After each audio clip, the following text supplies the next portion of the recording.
So, we're diving into this idea of really showing you're listening by asking open questions, right? It's like Yep, you're not just nodding along, but actively digging deeper into what the speaker is saying. absolutely.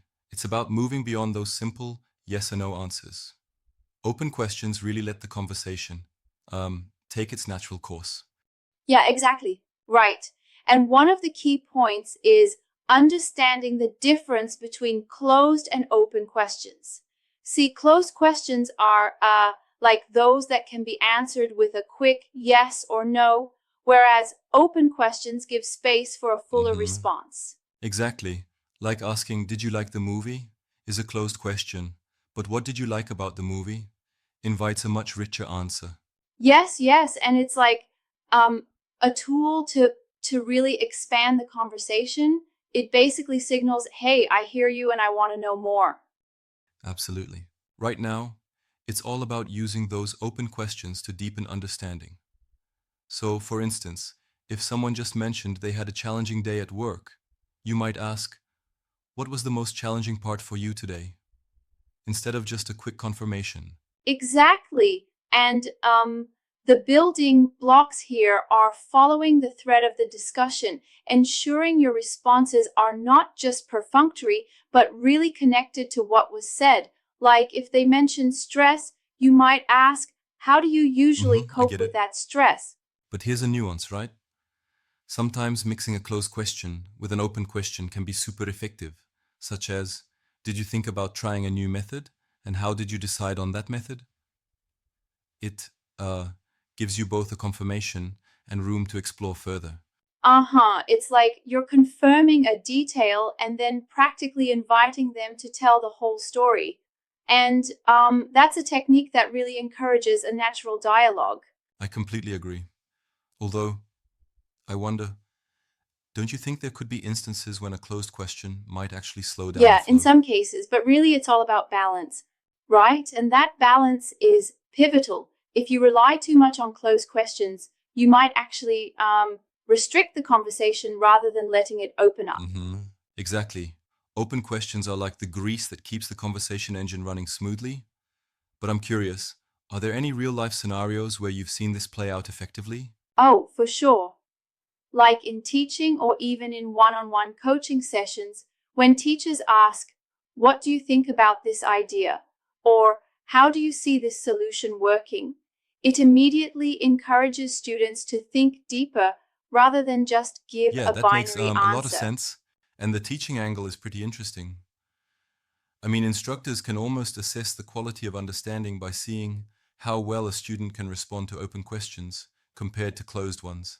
Exactly, it's like an informal assessment tool. Think about it. If a student is only answering yes or no, you're missing out on how they process the information. Open questions let them explain why did you choose that method or what inspired your perspective. Right? And there's a reflective component too, isn't there? By asking open questions, not only are you showing you've listened, but you're also inviting further reflection.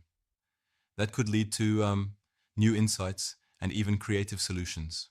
Yes, and on top of that, the content emphasizes that visual reminders in a classroom setting, for example, can reinforce the difference between open and closed questions. It's almost like having a poster that says, remember, open questions invite dialogue. I like that idea.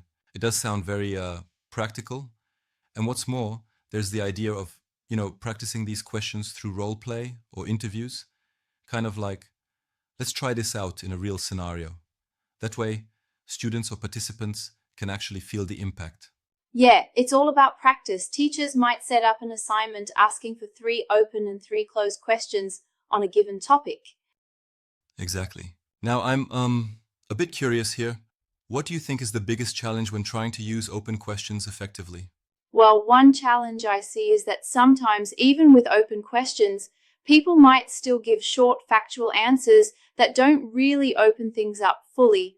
It requires not just asking the question, but sometimes following up with further True, true. prompts. Exactly. It could be that the question feels too broad, so the responder might just give a headline answer.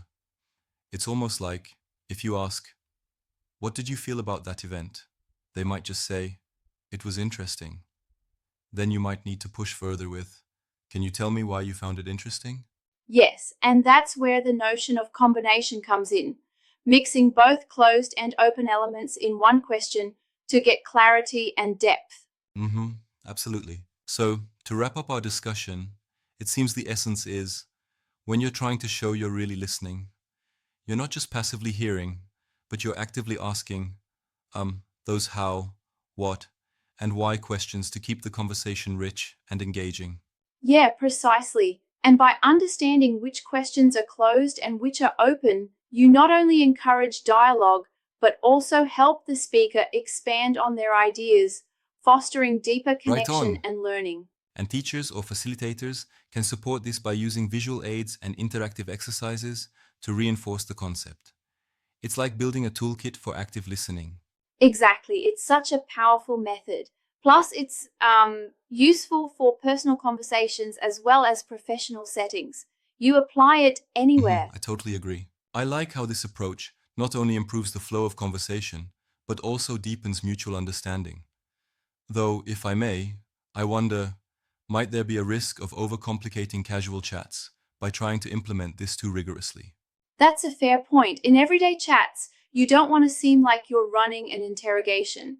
So it's all about finding that natural balance where the question is genuine rather than forced. Yeah, I can see that. And it's really about context.